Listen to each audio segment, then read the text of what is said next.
मराठा समाजाला ओबीसीतून आरक्षण मिळावे या मागणीसाठी मनोज जरांगे आक्रमक झाले आहेत। मुंबईतील आझाद मैदानावर त्यांनी उपोषण सुरू केले आहे। शनिवारी त्यांच्या आंदोलनाचा दुसरा दिवस आहे। आरक्षण दिल्याशिवाय आता माघार घेतली जाणार नाही अशी भूमिका जरांगे यांनी घेतली आहे। त्यामुळे सरकारसमोर मोठा पेच निर्माण झालाय। त्यातच माजी मुख्यमंत्री उद्धव ठाकरे यांनी जरांगे यांच्याशी फोनवरून चर्चा केली। इतक्या मोठ्या संख्येने मराठे आले यामुळे उद्धव ठाकरेही अचंबित झाले अशी माहिती मराठा आंदोलक मनोज जरांगे पाटील यांनी दिली। मुंबईतील आझाद मैदानावरील आंदोलनस्थळी विधान परिषदेचे विरोधी पक्षनेते अंबादास दानवे यांनी भेट दिली। यावेळी त्यांनी जरांगे पाटील यांच्यासोबत चर्चा करत आंदोलनाला पाठिंबा दर्शवला। त्यासोबतच यावेळी त्यांनी उद्धव ठाकरे यांना फोन करत त्यांचे बोलणे जरांगे पाटील यांच्याशी करून दिले। ठाकरे यांनी यावेळी आंदोलनाविषयी सविस्तरपणे जाणून घेतले। राज्य सरकारने तुमच्या मागण्यांवर विचार करायला हवा असे मत ठाकरे यांनी व्यक्त केल्याचेही मनोज जरांगे यांनी सांगितले। यामुळे उद्धव ठाकरे यांनी देखील मनोज जरांगे यांच्या आंदोलनाला पाठिंबा दिला आहे। त्यामुळे आता राज्य सरकारवरील दबाव वाढला आहे।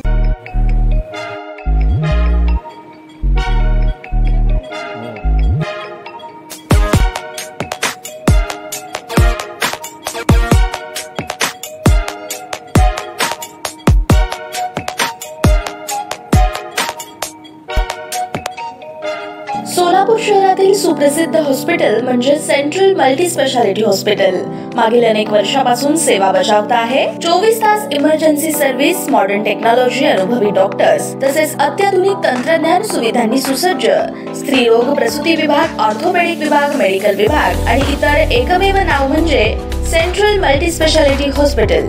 पत्ता गणेशपेठ शॉपिंग सेंटर, मंगळवार बाजार, सोलापूर।